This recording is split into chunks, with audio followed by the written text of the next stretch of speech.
আজকে সারাদিন অপেক্ষা করার পরেও কোনো কাজের কাজ হলো না। আজকে এই 3টে পাঠা ছাগলের সাথে বেরিয়ে পড়েছি বিবেকানন্দ স্কলারশিপের ফর্ম ফিল আপ করার জন্য। স্কলারশিপে 12,000 টাকা পাবো, সেই খুশি তো আর ধরে রাখতে পারছি না। প্রতিদিনের মতো আজকেও বন্ধু চলে গিয়েছিল সাইকেলটা, আর আমি চেপে গেছিলাম। বিএস খেতে আসার পর পরে একটা সমস্যা, ওই জন্য বন্ধুর কাছ থেকে বন্ধুর বাপের উড়ন্ত বিএমডাব্লিউটা ধার নিয়ে চলে যাই আমরা সমস্যার সমাধান করতে। সমস্যাটা হয়েছে কিনা আমাদের কিছু ডকুমেন্ট ভুল আছে, ওই জন্য আমরা সেগুলো ঠিক করতে যাই সাইবার ক্যাফে যাই। সেখানে আসার সঙ্গে সঙ্গে আমরা ডকুমেন্টগুলো ঠিক করি, তারপর আমরা উড়ন্ত বিএমডাব্লিউর মালিকের ছেলে উড়ন্ত বিএমডাব্লিউটা দিয়ে দিই। আর এখানে একটা পাঠা ছাগল তার ভাঙা ফুটো কেটিএম নিয়ে এসেছিল, তার কাছে এই কেটিএমটা নাকি সবার সেরা।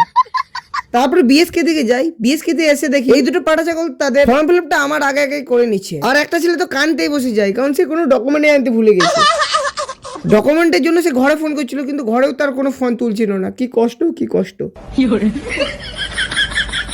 আমাদের ফর্ম ফিল আপ হয়েছিল নাই, কারণ সাইডটা বারবার ডিস্টার্ব করছিল, মানে বারবার সার্ভার ডাউন হয়ে যায়, সেই জন্য বারবার ফর্ম ফিল আপ ফেল হয়ে গেছিল। অনেকবার চেষ্টা করার পর যখন হলে নাই, তখন আমরা ঘরের দিকে রওনা দিলাম। কি আর করা যাবে, লাক খারাপ থাকলে যা হয় আর কি।